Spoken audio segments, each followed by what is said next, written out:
You're watching BBC News. Welcome, whether you're watching in the UK or around the world. I'm Shaun Ley, and these are our latest headlines this hour. Kyiv denies any involvement after reports that a pro-Ukrainian group was behind September's attack on the Nord Stream pipeline. I think that investigation of official authorities will describe every details, because it's like a compliment for our special forces, but this is not our activity. Antonio Guterres, the Secretary General of the United Nations, is in Ukraine for further talks on extending a deal due to expire for exporting grain from Ukraine via the Black Sea.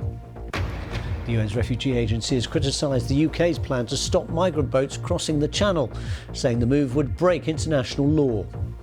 This is effectively closing off access to asylum in the UK for people arriving irregularly. We believe it's a clear breach of the Refugee Convention.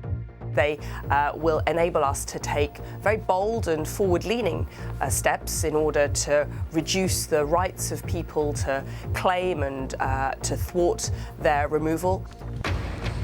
The BBC's highest paid presenter, Gary Lineker, is to be spoken to by his employers after he publicly criticised the government's immigration plans on his social media feed.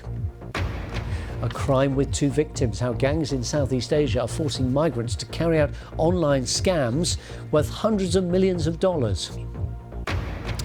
And in France, there's widespread disruption as protests against plans to raise the pension age from 62 to 64 continue for a second consecutive day.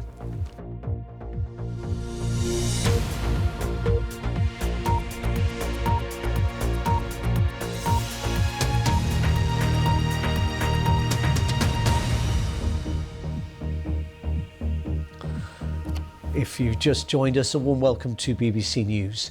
Ukraine has denied any involvement in an attack last September on the Nord Stream pipelines, which were built to carry Russian gas to Europe.